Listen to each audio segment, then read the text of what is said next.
And here we are back again. I first heard about the Villages concept about 8 months ago and was really kind of interested in it, and then it kind of got off my radar.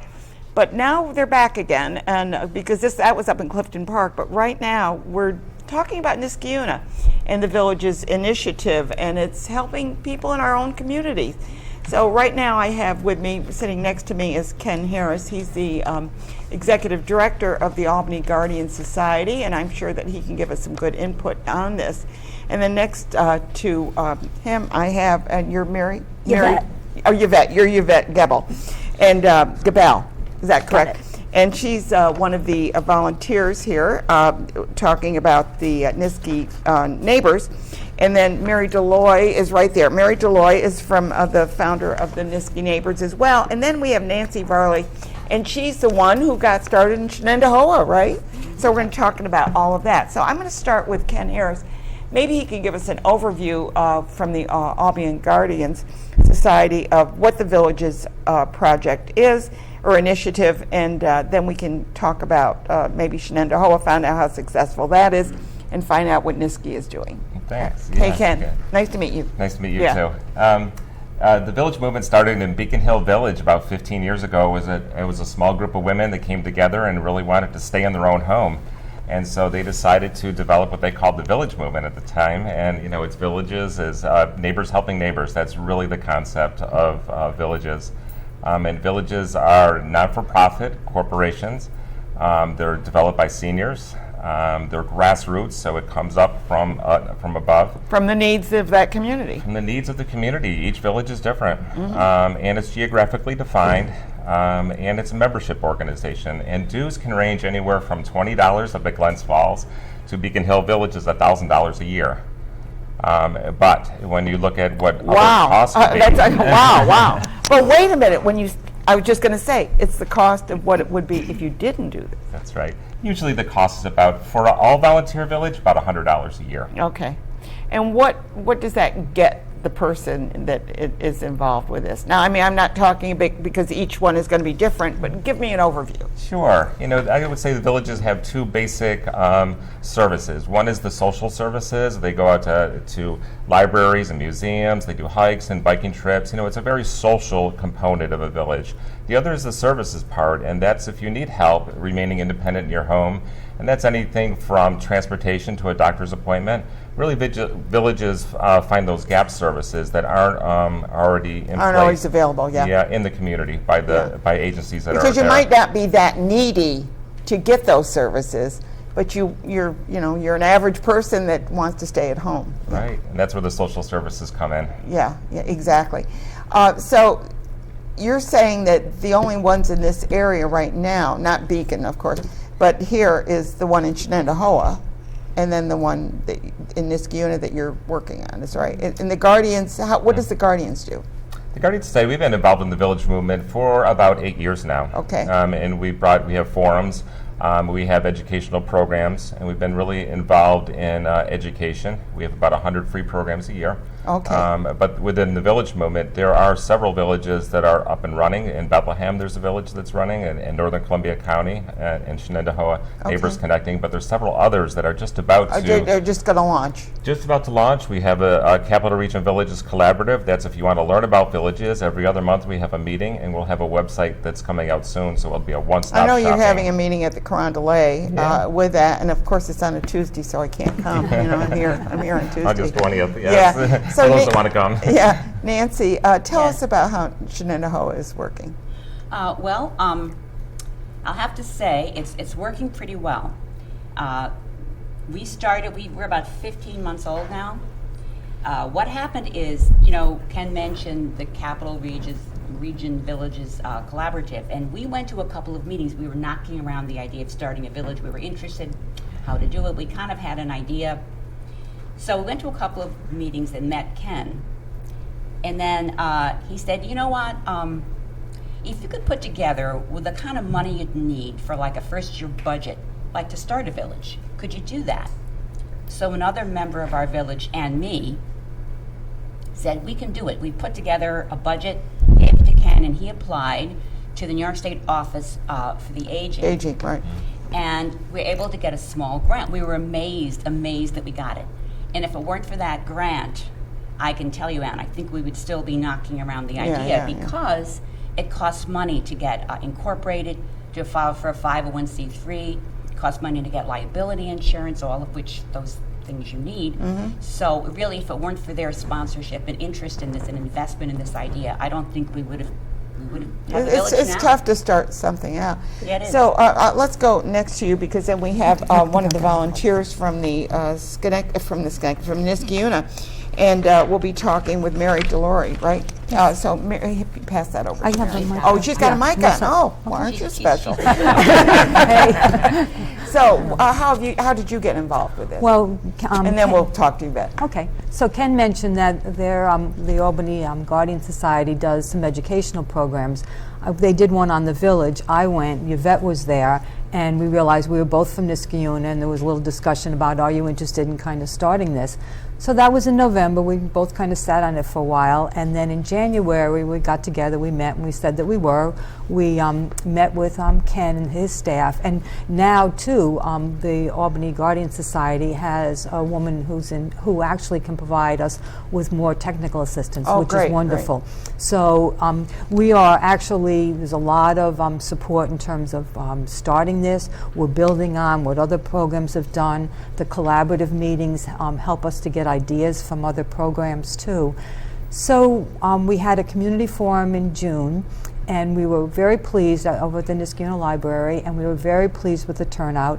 From that, we did a survey at that meeting, and from that survey we had 10 people who indicated they'd be interested in being part of our steering committee, which we were just thrilled at. And That's great. That's great. A shout out to, we have one of our steering committee people, Sue Penny, with us today too, which we're very pleased.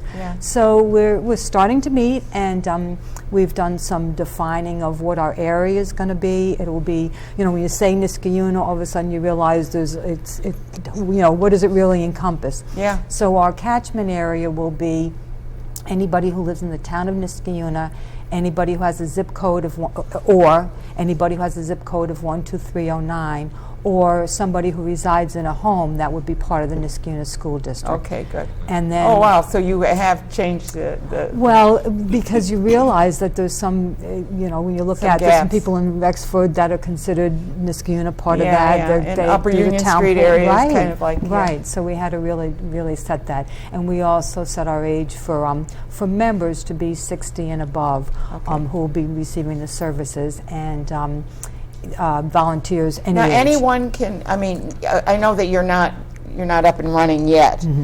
How would someone? Let's go to Yvette here.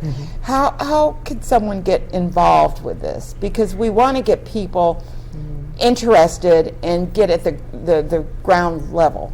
So. And thank you. That's a great question, and that's what we're doing now. Is we're sort of beating the bushes.